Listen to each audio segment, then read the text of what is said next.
Olá, estudantes.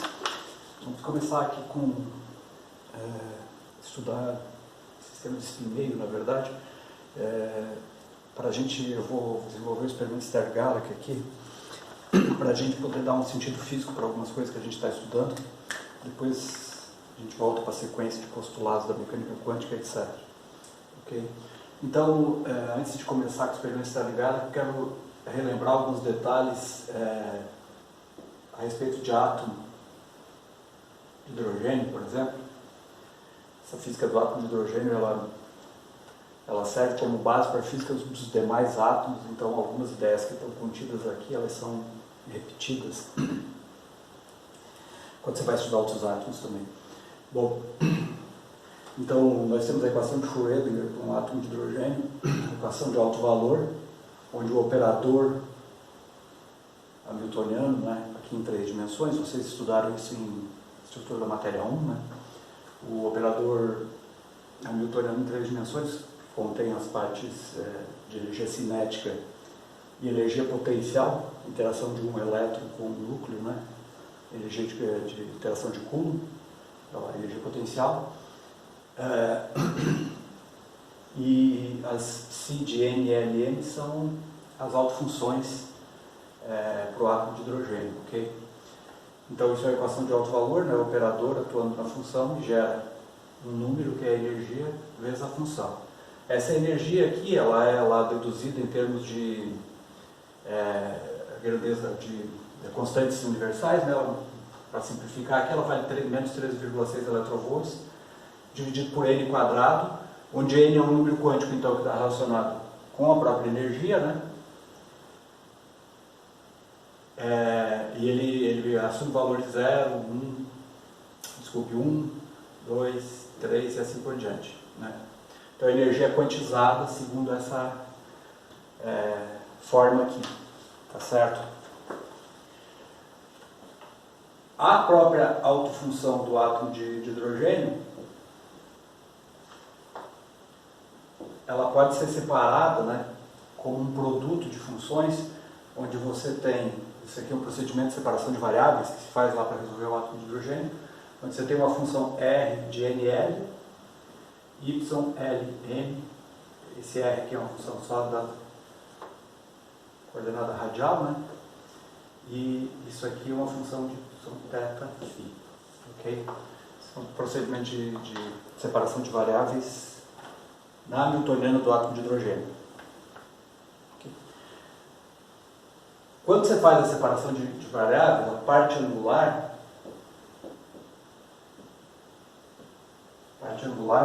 ela gera uma equação diferencial meio complicada, né? dφ seno de θ del y dθ mais 1 sobre seno ao quadrado de θ del 2y del φ2 igual a menos L mais 1 y, esse y aqui é uma função de θ φ aqui, né? Especifiquei de θ φ. Na verdade são os harmônicos esféricos. Y de θ φ aqui também. Então se você olha para essa equação, né, você tem a parte da coordenada θ, uma parte da coordenada φ. E isso aqui é de novo separado, você tira uma função só para θ, uma só para φ. Mas o que eu quero, se você não está bem seguro a respeito de átomo de hidrogênio, no final do curso nós vamos reestudar isso aqui, tá certo? De uma maneira um pouco diferente, mas nós vamos rever. Isso aqui eu só estou relembrando por um detalhe aqui do experimento Stern-Gallagher que é preciso ter em mente. Esse operador como um todo aqui, ele pode, quando você faz o processo de separação, você descobre que existe uma equação de alto valor também para o átomo de hidrogênio, que é o módulo do momento angular, onde L é o momento angular ao quadrado, atuando nessa função θ, φ. Isso aqui te leva a h cortado ao quadrado, L mais 1, y, Ln de θ e φ. E a parte só de φ está relacionada com o operador LZ, que é o momento angular, a projeção do momento angular no eixo Z. Quando esse operador LZ atua em Ln de θφ, ele te tira NH cortado YLN de θφ. Tá certo? Então, L quadrado é um módulo do momento angular. Então, note que isso aqui como operador, né, isso aqui é um laplaciano, na verdade, você atuando nessa função, ele retira esse número aqui, que é h cortado ao quadrado LL mais 1, vezes a própria função. Então, também é uma equação de alto valor. Mesma coisa valendo para o operador LZ, quando atua aqui, e tira NH cortado NH cortado vezes a própria função. Okay? Quando você resolve essa equação diferencial aqui, você descobre que os teus L's, dependendo do N em questão, eles têm valores que podem ser 0, 1, 2, 3 e assim por diante. E que para cada L, o M, se L for 0, esse número quântico M pode ser só 0, se L for 1, ele pode ser 1, 0 e menos 1, se L for 2, vai ser 2, 1, 0, menos 1, menos 2, tá certo? E assim por diante.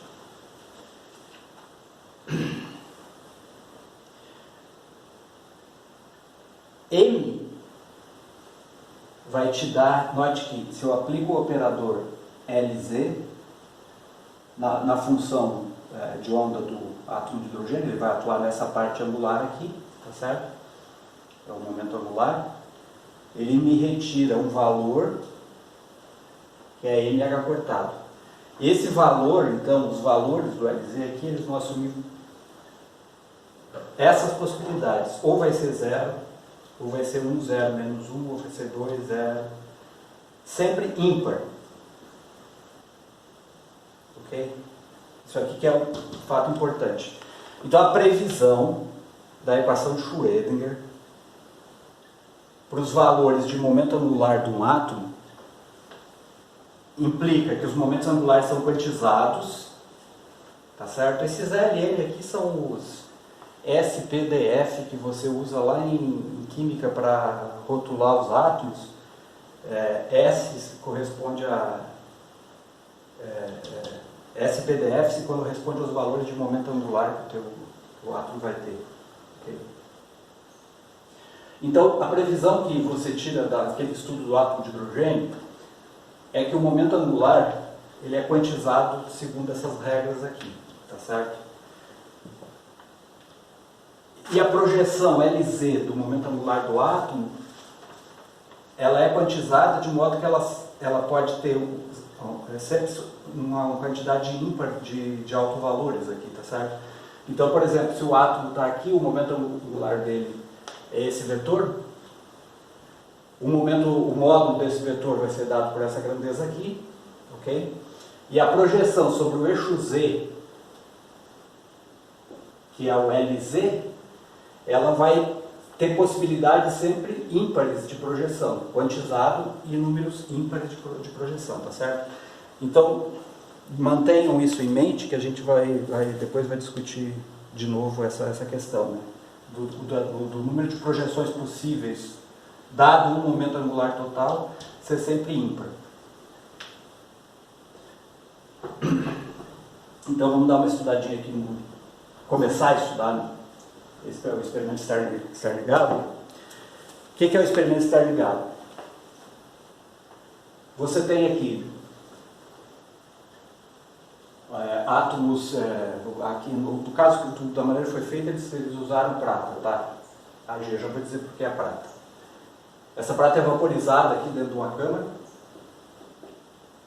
Aí você abre um buraquinho aqui para esses átomos poderem escapar para cá.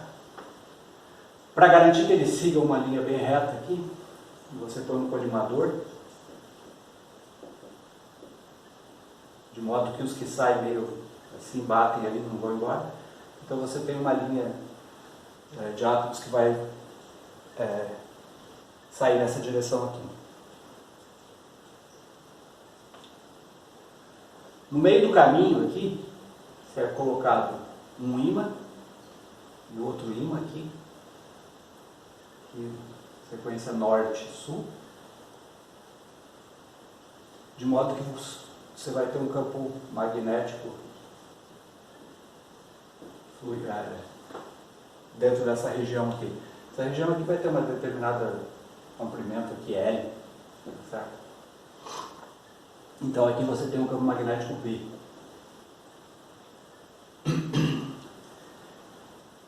E aqui atrás você coloca um detector para ver onde que as partículas vão bater aqui nesse detector depois que elas passaram no campo magnético.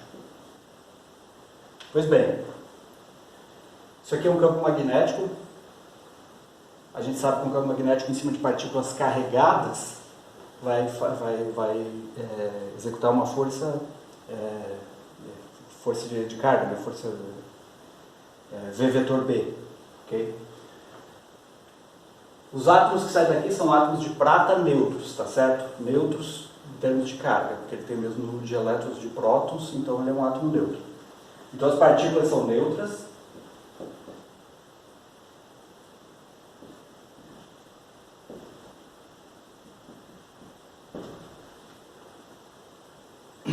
Ou seja, a carga líquida é nula.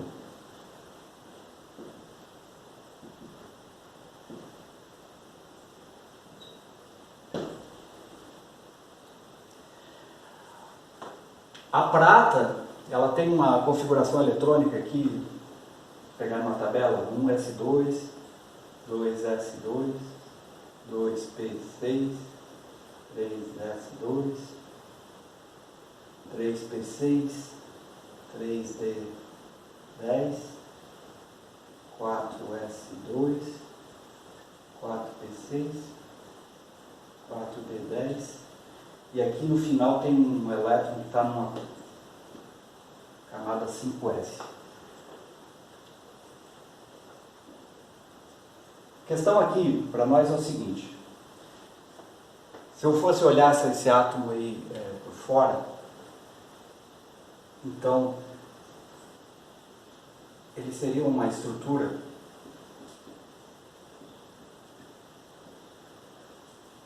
que essa parte aqui seria uma coisa, a gente chama de camada fechada, na verdade uma coisa esfericamente simétrica, que não tem nenhum campo magnético resultante dessa parte. E você tem aqui no final um elétron, que é esse elétron aqui, tá certo? Que está, digamos assim, isolado dessa estrutura interna. A ideia aqui, não se preocupe muito com a estrutura do átomo de prata, mas a ideia aqui é o seguinte: o que você precisa para fazer esse experimento é que você tenha uma partícula suficientemente pesada. O átomo de prata é pesado, né? O núcleo é pesadão, e que você possa, basicamente, na hora de analisar, pensar apenas esse último elétron, um único elétron, e não levar em conta os demais elétrons que estão fechados aqui dentro, tá certo? Então, essa partícula de átomo de prata aqui, ela é como se fosse um elétron super pesado, no final das contas, porque o grau de liberdade que está em questão aqui é o grau de liberdade desse elétron, que está mais externo, e então isso vai te facilitar a análise do experimento. Ele foi construído dessa maneira justamente pelas características específicas que você tem nesse átomo, ok? Aqui, ó, essa partícula aqui, ela tem 2 vezes 10 na 5 vezes a massa de um elétron.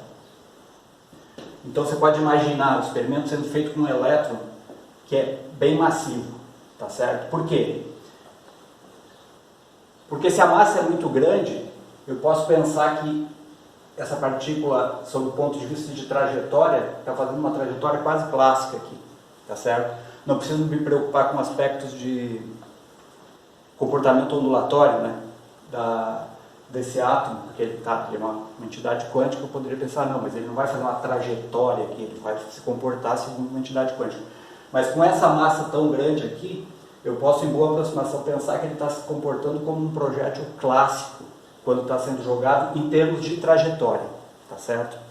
Então, vamos pensar assim, como se fosse um elétron ultramassivo, só porque, como o sistema todo é neutro, é um elétron que foi neutralizado a sua carga, tá certo? Porque o que vai estar em questão aqui é o spin do elétron, só isso.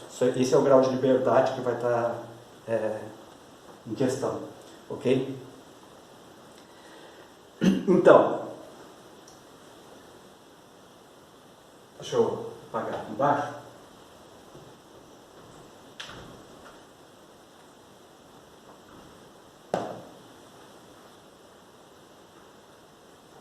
Então nós podemos pensar nesse experimento, se a partícula que está entrando aqui é neutra e não tem nenhum campo magnético nela, eu tenho um campo magnético aqui, o campo magnético não vai agir em cima de uma carga nula, tá certo? E se a partícula que está entrando aqui, o átomo, não tem nenhum campo magnético interno, também não vai acontecer nada, ou seja, simplesmente as partículas vão passar daqui e seguir em linha reta. Isso não é o que vai acontecer. Como consequência, existe uma fonte de campo magnético ali naquele átomo de prata, tá? Então nós vamos pensar que essas partículas que estão vindo para cá, elas são, então você tem aqui o seu vapor de prata, ele está saindo aqui, nós vamos imaginá-las como se fossem, aqui inicialmente, vamos pensar que elas são pequenos ímãs, tá certo? Isso aqui é como se fossem ímãs microscópicos, cada uma delas. Como isso aqui é um vapor, suponha que você tivesse micro-ímãs lá dentro, cada ímã desse tem o seu campo magnético, né? Na verdade, o seu momento de dipolo magnético, né? O ímã sempre tem os dois polos, né? Tem um momento de dipolo magnético. Como isso aqui é um vapor que está quente, isso está tudo randomizado, né? Esses campos magnéticos estão apontando em direções distintas. Cada partícula com seu campo, com seu momento de dipolo magnético apontando em uma determinada direção. Então, quando ele sai daqui, eu vou chamar de Mi, o momento de dipolo magnético, um está apontando para cá, outro está apontando para cá, outro está apontando para cá, tá certo? De maneira absolutamente randômica aqui, né? De maneira absolutamente aleatória, tá certo? Então, você teria uma situação assim. Ok?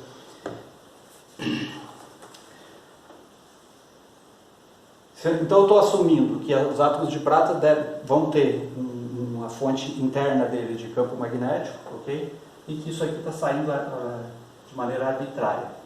Então o que eu tenho aqui no experimento são microímãs passando dentro de um campo magnético.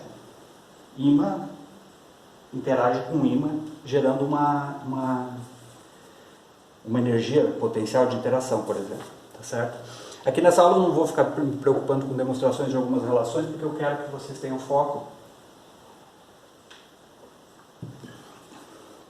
no significado do experimento, tá? Então, como é que o experimento é construído? Esse campo magnético aqui, eles montaram os ímãs de tal maneira que esse campo B dos ímãs, ele tem um gradiente na direção Z, que nós vamos definir a nossa direção Z assim. Isso aqui é a nossa direção Z. Okay? Perpendicular à direção que as partículas estão seguindo. Esse campo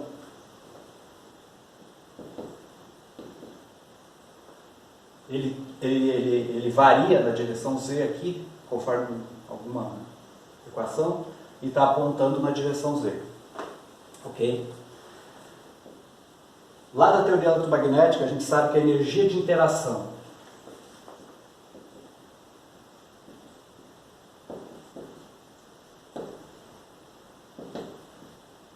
entre um campo externo B,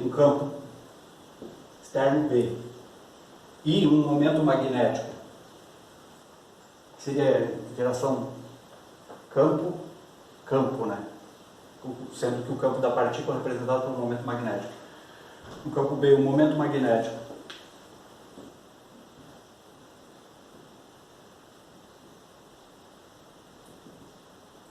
μ, essa energia de interação vale menos μ escalar B. Ou seja, a projeção do momento magnético da partícula sobre o campo. Ok? A força que os ímãs vão aplicar nas partículas devido à presença do campo magnético da partícula, que a força vai ser menos gradiente de energia potencial. Né? Então essa força, esse μ aqui eu penso nele como uma constante, tá certo?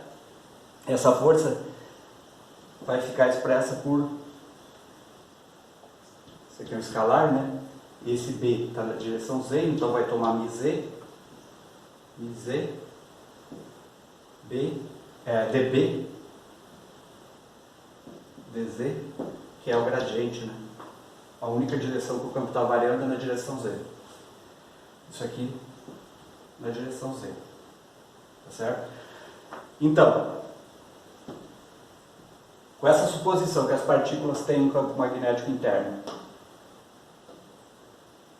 com esse campo variando na direção Z aqui, resulta que quando as partículas entram no campo, durante o período que elas estão entre esse ponto e esse, elas estão sofrendo uma força que é Fz, que depende da componente Z do momento magnético da partícula e depende dessa construção aqui, que é a construção dos físicos, aqui o jeito que eles construíram esses ímãs. Ok? Então, a partícula vai sofrer uma força, talvez seja para cima, se essa componente for positiva, talvez seja para baixo, se essa componente for negativa. Ok? Então, como é que vai dar o resultado disso? Deixa eu apagar aqui. Se a gente pensar classicamente,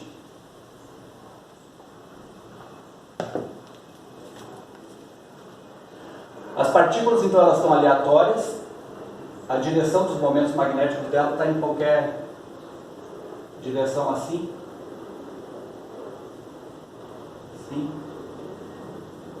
com projeção, né? Se eu traçar o eixo Z aqui, com a projeção μz aqui, a projeção μz esse tamanho aqui, projeção μz aqui, ok? Então, olha, a partícula que está com essa projeção máxima lá para cima vai ter uma deflexão máxima, todos os átomos de prata são iguais, né? Então elas devem ter o máximo no momento angular, estou pensando bem classicamente aqui. A que tiver que saiu do forno com a projeção para cima, vai sofrer uma força máxima, né? Isso aqui vai ser máximo, vai sofrer uma força máxima para cima, vai ser defletido de um determinado ângulo. A que foi para baixo vai ser defletida maximamente para baixo. A que tiver assim, na hora que entra no campo, isso aqui vai dar projeção zero, tá certo? No eixo zero não vai ser defletido, vai passar reto.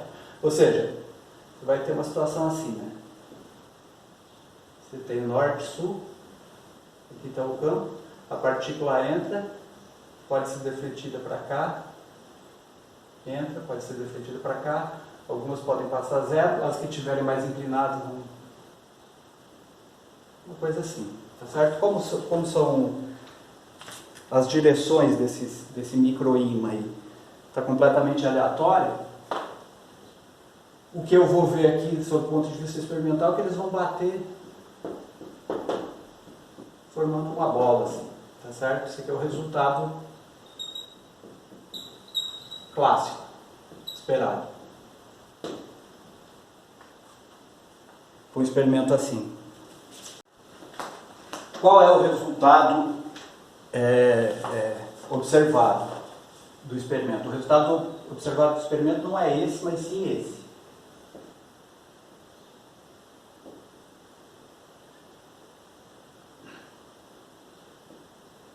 Metade das partículas atinge um ponto aqui, a outra metade atinge um ponto aqui. Então o que você vê lá são duas manchas assim, né? Metade das partículas para cá, metade das partículas para cá.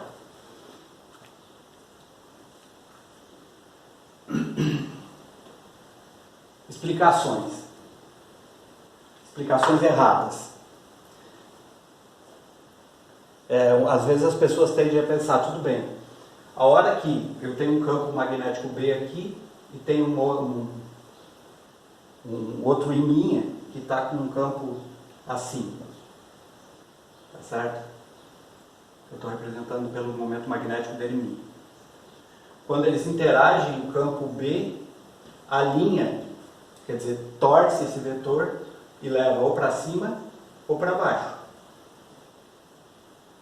Essa explicação é errada, porque daí tudo bem, se eles torcer aqui, digamos assim, você separaria em gente com momento para baixo, gente com momento para cima, tá certo? Por que isso não funciona? Porque o campo não gira o momento magnético, o campo faz precessionar o momento magnético. Olha só, da mesma forma, o jeito de entender isso é o seguinte, da mesma forma que quando tem um peão tem momento angular L para cá, né? Ele está girando, o peão precessionando aqui. E o campo, que é G, a força da Terra, está para cá. Esse campo vai causar um torque para dentro, que vai fazer esse peão precessionar em torno disso com uma projeção LZ aqui, tá certo? Esse peão vai fazer esse movimento aqui. Ele não vai alinhar, o campo G não vai derrubar o peão para cá, se o peão tiver momento angular. Ele vai fazer precessionar aqui. Spin e giro e peão não tem nada a ver uma coisa com a outra, tá certo? Isso aqui é simplesmente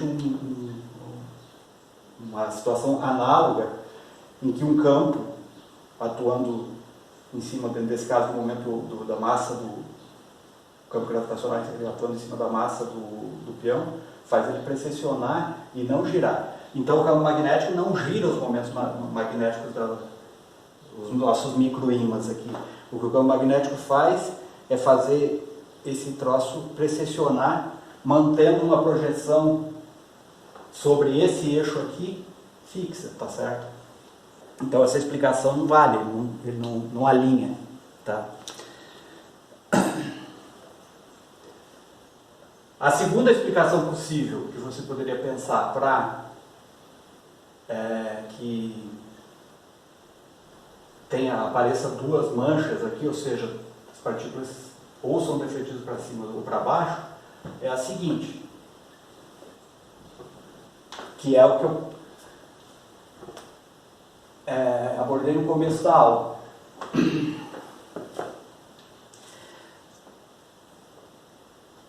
Momento magnético, campo magnético é gerado por carga e movimento, né? A gente sabe.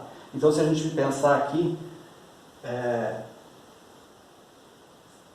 eu não vou levar muito longe essa analogia aqui, mas se você tiver uma carga que está fazendo um movimento orbital aqui, essa carga vai gerar um campo magnético que vai ser representado por um momento magnético μ, né? Você vai ter linhas de campo entrando e saindo aqui, e você pode representar por esse momento magnético. Ora, se a carga está girando, ela tem momento angular, L, tá certo?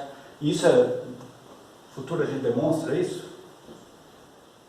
O momento angular é absolutamente, linearmente proporcional aqui ao momento magnético de uma partícula carregada girando, o momento angular L gera um momento magnético, tá certo? E isso aqui é proporcional a isso, ok? Ou seja, quando há momento magnético, quando há momento angular orbital, existe um momento magnético orbital. Então, por que eu estou falando isso? Pelo seguinte, você poderia dizer que o que aconteceu ali é que é devido ao momento magnético do átomo de prata, porque os elétrons têm momento angular, tá certo? lembre-se, o L quadrado em Y, posso escrever assim, psi N, L, M, vai ter possibilidades tipo H cortado ao quadrado, L, L mais 1, Y, N, L, M. Okay? E, na direção Z, isso aqui me dá M, H cortado, Y, L, M, psi, N, L, M. Okay? Como se existe momento angular e existe momento magnético, você poderia dizer que a origem do campo magnético interno ali, do átomo de prata, está no momento angular dos elétrons no átomo de prata. Isso não é verdade por quê? Primeiro, o átomo de prata foi escolhido justamente porque, por uma conta de física, por uma questão de física atômica, o momento angular orbital dele é nulo, o total, tá certo? Do jeito que ele se configura, ele anula o momento angular orbital. Segundo, mesmo não usando esse argumento do átomo de prata, esses valores de N aqui assumem sempre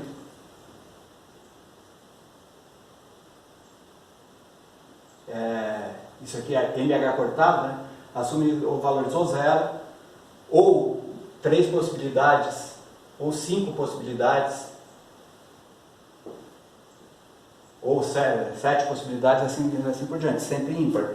Então, se fosse feito o experimento em que você tivesse essa momento angular orbital resultante do teu átomo, o que você veria no experimento seria sempre 3 borrões, devido à quantização do momento angular, ou 5 borrões, ou 7 borrões, tá certo? Porque a projeção μz aqui, que estaria relacionada ao momento angular Lz, assumiria possibilidades sempre ímpares, nunca par, como acontece no experimento em si. Bom, moral da história: a fonte de campo magnético que tem dentro do átomo de prata não é devido ao momento angular, não é devido ao movimento orbital dos elétrons, tá? Disso se concluiu que aquele elétron lá que fica isolado é que é o responsável por esse momento angular orbital, e esse momento angular orbital é intrínseco.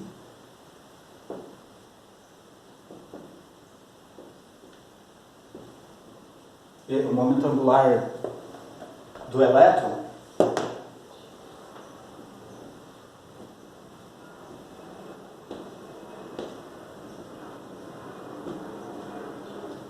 intrínseco significa dizer que é próprio dele, é uma característica específica dele, não é gerado a partir de outras questões físicas, como momento angular orbital. Todo elétron tem um momento magnético intrínseco, como o momento magnético e o momento angular são coisas proporcionais, então ele tem um momento angular intrínseco, tá certo? Esse momento angular intrínseco do elétron a gente chama de momento angular de spin.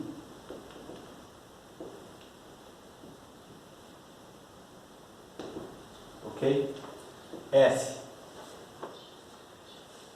E como o experimento, sempre que é feito com o elétron, gera duas projeções, lembre-se, a força que está agindo ali é uma força na direção Z, que é proporcional, tem os detalhes da construção, né, do campo magnético, mas é proporcional a μz, ou seja, a projeção na direção Z do momento magnético. Essa projeção na direção Z do momento magnético é proporcional ao momento angular na direção Z.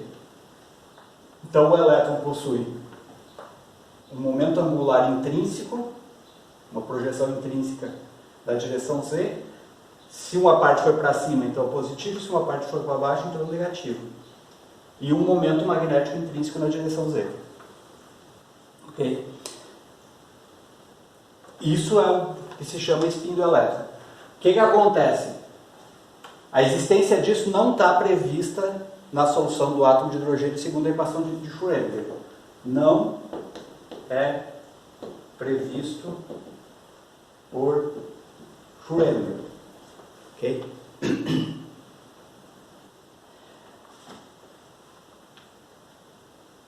Significa que a equação de Schrödinger ela é apropriada para grandezas que têm um similar clássico, tá certo? Como o momento angular orbital, ele é R vetor P. Isso aqui é a forma clássica, eu posso transformar isso aqui num operador. Tá certo? Mas sempre que eu fizer isso, eu vou ter aquele problema que o número de projeções possíveis é ímpar, tá certo? Então isso aqui não consegue prever um número de projeções possíveis par, quantizada par, tá certo?